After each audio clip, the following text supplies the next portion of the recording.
WKYT Mountain News Weekend Edition. Good evening. I'm Amelia Lee.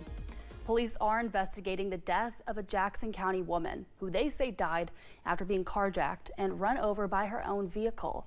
Officials say Tracy Clemens is dead, and now 41-year-old Michael Edwards is behind bars, facing a slew of charges. Alyssa Williams talked with an employee of the business who's also a friend of the victim to learn more about what happened. It's an incident that is leaving people in Jackson County shaken. Nothing like that happens in this community. The Jackson County Sheriff's Office says it was a carjacking outside the Anvil T-Mart Saturday morning that left Tracy Clemens dead. Michelle House is an employee there and a friend of the victim. She says Clemens stopped in T-Mart that morning like she does each and every day. She was just getting breakfast for her children and going home, and it just happened so fast. House tells me she didn't get to work until the ambulance was leaving and had no idea it was Clemens until she watched everything unfold on the business's security cameras. Her truck was parked here, her black truck. There was a black Nissan that pulled around approximately here. He jumped out the back passenger side of the Nissan, jumped in Tracy's truck. She came out the door. Tracy was here. She grabbed the door. He takes off. He drags her all the way around here. She hits the ground.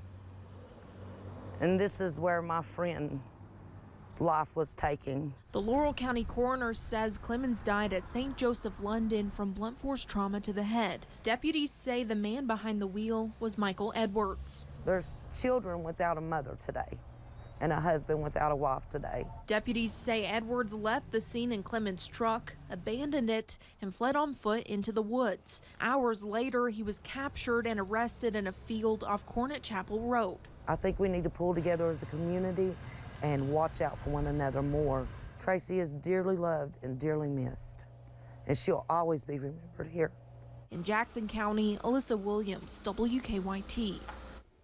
Edwards has an extensive criminal history and is now facing charges of murder, wanton endangerment, and carjacking, among many others. He's being held at the Jackson County Detention Center on a $1 million bond. 2 people face charges after a traffic stop in Laurel County. The Laurel County Sheriff's Office says they arrested Ronald Wright and Robert Lee Wright Thursday on South Laurel Road. The Sheriff's Office says investigation determined they were both under the influence and were in possession of suspected meth. They were both also wanted on active warrants.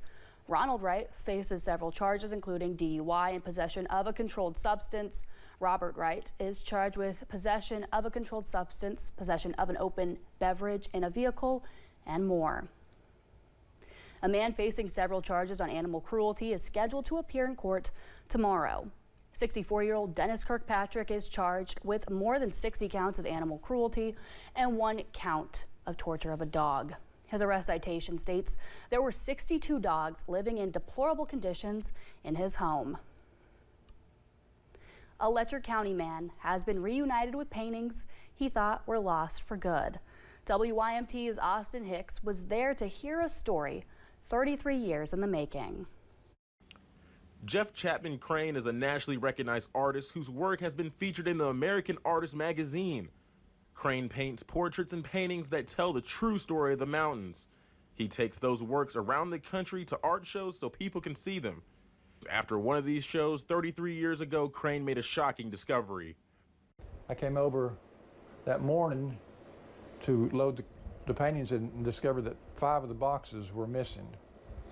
And so we called the sheriff and they sent people over, they took fingerprints, but nothing ever came of it. In those boxes were 6 of Crane's newly completed paintings. No one was found guilty of stealing the paintings, and Crane just assumed that they would never be found. After 33 years, the paintings were forgotten and other paintings were made, but a surprise phone call opened the door for a possible reunion. Once during a phone conversation, he began to describe a couple of the paintings. The first one he described was this one. He mentioned an elderly lady sitting in a store with canned goods behind her, and talked about this young girl in the red t-shirt. And when he mentioned that one, I knew that those had to be two of the paintings that had been stolen. After realizing that the person on the phone had his paintings, Crane rushed to go pick them up. He says that the man who had them said he found them while cleaning his father's house. Crane felt a sense of gratitude for being reunited with his paintings. Not the same, but it's just like something being returned to you, you know, that you thought was gone for good. Sort of that same feeling, something that was important to you that was lost and it's been returned. There was also a sense of gratitude for the man who returned them. It's not something that happens every day. I don't know. People talk about having ups and downs to their days. Well, ours has been pretty up for several weeks now. It's pretty nice. Jeff says that he will be making copies of each of the paintings to sell to the public. In Letcher County, Austin Hicks, WYMT Mountain News. The Cranes say people are welcome to come and explore their art exhibit and should call them to set up a tour time. So it's been a pretty nice day across eastern Kentucky, just as it was yesterday. We're seeing temperatures that were in the high 70s and even low 80s. Right here, I have our observed highs for the day. 79 in Hazard, 79 in Manchester, and then 81 in Somerset, 81 in Harlan, 81 in Jackson. The highest being Prestonsburg at 82. And right now, temperatures are crawling into the low 60s, 61 right now in Hazard, 69 in Pikeville, and 70 in Jackson. So in some areas, we're still sitting 70, but some we're getting close to 50. So big temperature difference going on. And then over the next couple hours, we're going to see temperatures drop into those high 50s by around 6 a.m.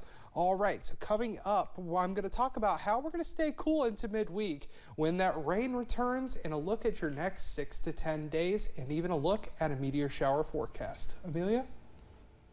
Thank you, Drake. With kids heading back into the classrooms, healthcare professionals are tracking the spread of several illnesses. WYMT's RJ Johnson shares what parents can do to keep their kids safe and healthy. As students head back into the classroom, so do germs. Yeah, because everything's going around and, you know, we're all kind of thrown back into one room again. Primary Care Centers of Eastern Kentucky nurse practitioner Carol Sloan says they have seen several illnesses this summer. Well, surprisingly, we've actually seen some flu this summer.